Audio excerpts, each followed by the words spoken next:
morning friends. Article 224A part. Appointments of retired judge at sittings of High Court. यहाँ पे बात हो रही है जो जिनका रिटायरमेंट हो जाता है जज साहब का, उनको फिर से काम के लिए कहाँ पे, हाई कोर्ट में। ठीक है, तो उसके बारे में क्या बताया गया थ्योरी पार्ट में देखते हैं एक बार।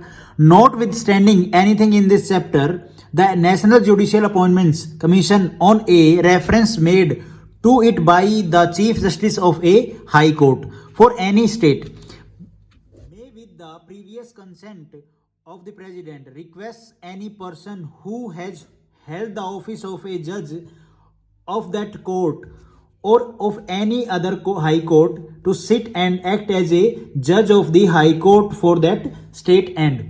यहाँ पे ये बात हो रही है कि जो भी जज की पोस्ट से रिटायर्ड हैं तो उनको बोला जा रहा है कि आप हाई कोर्ट अपने स्टेट का या फिर किसी और स्टेट के हाई कोर्ट के जज के रूप में आप दोबारा से काम कर सकते हैं, लेकिन उसमें भी कुछ कंडीशन बताई हुई हैं। क्या है वो, यहाँ पे ये बताया गया है कि प्रेसिडेंट रिक्वेस्ट करेंगे यहाँ पे। ठीक है, ये देखो, प्रेसिडेंट साहब क्या है, रिक्वेस्ट करेंगे उस पर्सन को फॉर दैट वर्क कौन सा, जज साहब का जो पोस्ट होती है वहां पे काम करने का।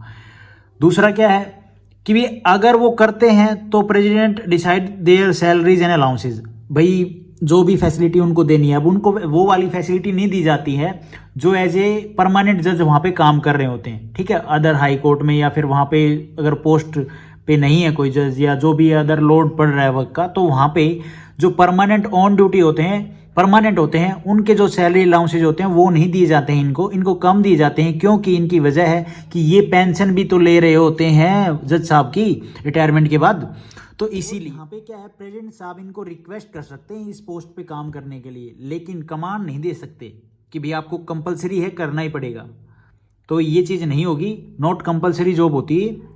अगर रिटायर्ड जज मान जाते हैं तब ही इनका अपॉइंटमेंट या अपॉइंट किया जाता है इनको। तो यही था आर्टिकल 224A, जिसमें रिटायर्ड जज के बारे में बताया है कि वो एज ए हाई कोर्ट भाई रिटायर होने के बाद भी एज ए जज की पोस्ट पे काम कर सकते हैं, लेकिन उनको जो सैलरी अलाउंसेज हैं वो जो परमानेंट जज ऑन ड्यूटी होते हैं उनको इक्वल नहीं दी जाती है। ठीक है, उसके बाद every such person so requested shall while so sitting and acting be entitled to such allowances as the president may by order determine and have all the jurisdiction power and privilege of, but shall not otherwise be deemed to be a judge of the high court। यहाँ पे यही बताया गया जो मैंने आपको पहले बताया, सैलरी और अलाउंसेस जो परमानेंट जज होता है उनके इक्वल नहीं मिलती है, लेकिन जो पावर और जो प्रिविलेज होती है पोस्ट पे काम करने की वो सेम होती है। ठीक है, वो बराबर होंगी।